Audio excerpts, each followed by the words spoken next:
नमस्कार, मैं हूं आपके साथ मयंक। आज 25 अप्रैल है। देखिए, मैं सीधा खबर पे आना चाहूँगा। आपने अगर मेरा पिछला वीडियो देखा हो जो कल मैंने दोपहर को बनाया था, उस वीडियो में मैंने आपसे कहा था कि अगले चंद घंटों बाद एक बड़ी खबर आने वाली है ईरान और अमेरिका से जुड़ी। और देखिए, करीब 6-7 घंटे बाद वो खबर आ गई। ईरान के विदेश मंत्री अब्बास अराक्ची साहब इस्लामाबाद में हैं। ये खबर जो है बीती रात जैसी ही सामने आई, देखिए मैं पूरी रात इसको फॉलो करता रहा, इस खबर को। वाइट हाउस में क्या हो रहा है उसको फॉलो करता रहा।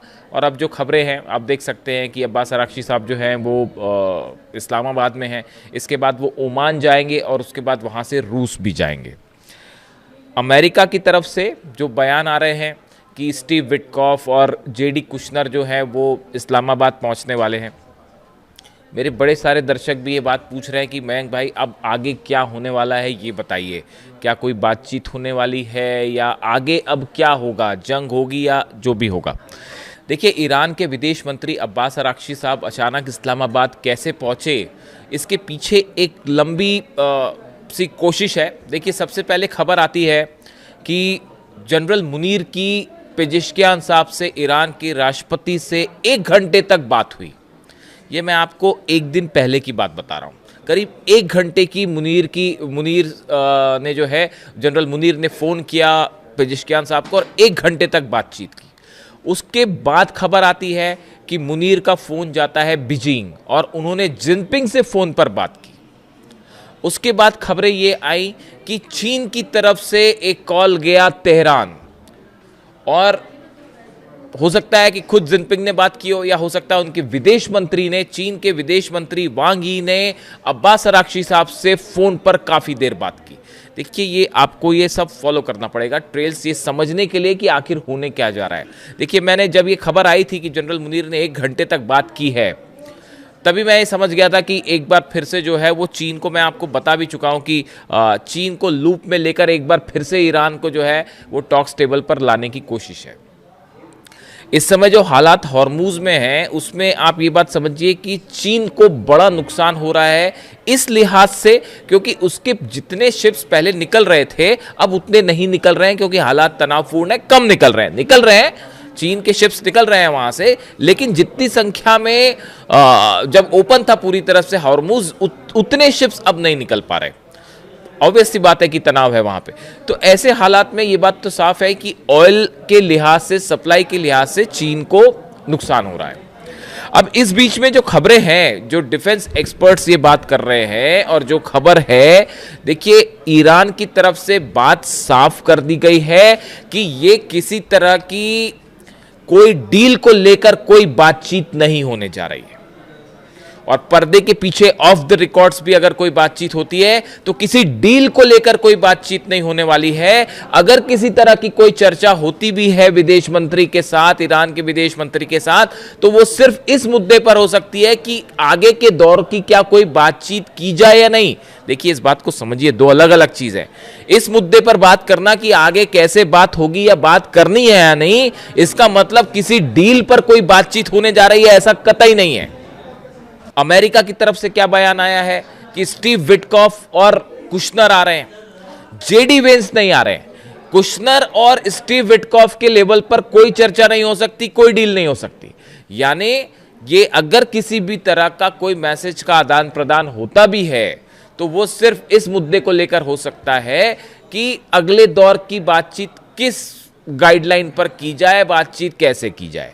एक बहुत ही सुपरफिशियल मामला है, इसमें कोई बड़ी डील नहीं होने जा रही। जो जिस तरह की खबरें आपने कई जगह देखी होगी, देखिए ऐसा है, जो समझ कह रही है फिलहाल, जो इंटरनेशनल एक्सपर्ट्स बता रहे हैं कि शायद चीन के कहने पर ईरान इस बात के लिए राज़ी हुआ कि ठीक है, हम एक बार जाके इस बात पर चर्चा कर सकते हैं कि आगे मुलाकात कब करनी है।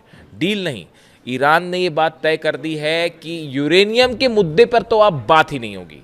आप बातचीत करें ना करें, डील करें ना करें, अब यूरेनियम के मुद्दे पर वो हिस्ट्री हो गई। अब ईरान यूरेनियम पर कोई बात नहीं करेगा, परमाणु प्रोग्राम पर कोई बात नहीं करेगा, चाहे जेडी वेंस आ जाए, चाहे डोनाल्ड ट्रंप खुद आ जाए। ये बात साफ है।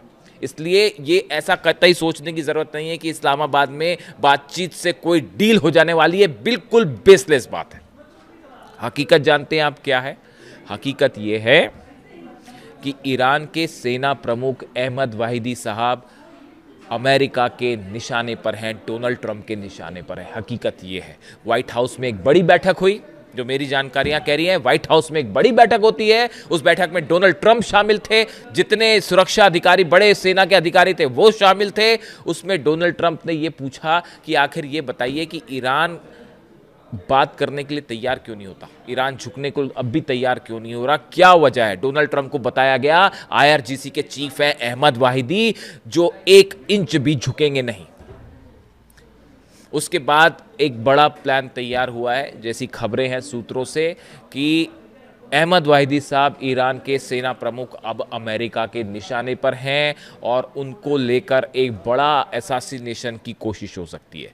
2 तरह का प्लानिंग है अमेरिका की, एक कि आप वॉर करते हुए हमले करें, उसका भी प्लान मैं आपको बता देता हूं कि कैसे क्या डेवलपमेंट्स हो रहे हैं, और दूसरा है कि आइसोलेशन में असैसिनेशन अटेम्प्ट किया जाए अहमद वाहिदी साहब के ऊपर। देखिए, मैं आपको पहले ही बता चुका हूँ, अहमद वाहिदी साहब वो शख्स हैं जो कासिम सुलेमानी साहब थे ईरान के जनरल, उनके स्कूल्स ऑफ मिलिट्री से निकल के बाहर आए हैं। यानी कहने का मतलब ये है कि उनके ही सिद्धांतों को, उनकी ही स्ट्रैटेजी को, उनकी ही पॉलिसी को, उनकी ही रणनीति को फॉलो करके अहमद वाहिदी साहब आगे बढ़े। जो कासिम सुलेमानी साहब ने चीज़ें तैयार की थी, प्लान तैयार किया था, जो वो सोच रखते थे, तो डोनाल्ड ट्रंप जब कासिम सुलेमानी साहब से इतने बुरी तरह से परेशान थे कि उनका असैसिनेशन करना पड़ा, तो उसी लाइन पे अब अहमद वाहिदी साहब भी है। तो वो इतना 1 इंच भी नहीं झुकेंगे डोनाल्ड ट्रंप के सामने और अमेरिका के सामने, ये बात तो तय हो चुकी है।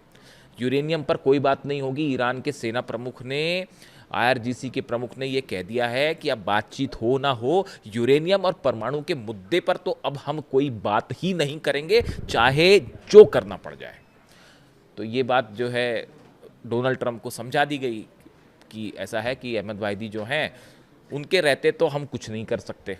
तो इसीलिए एक बड़ा प्लान तैयार हुआ है उनकी असैसिनेशन का, और जिसको लेकर अच्छा खासा अलर्ट है, और ये बात ईरान तक भी है, ईरान भी इस बात को अच्छे से समझ रहा है, रूस भी समझ रहा है।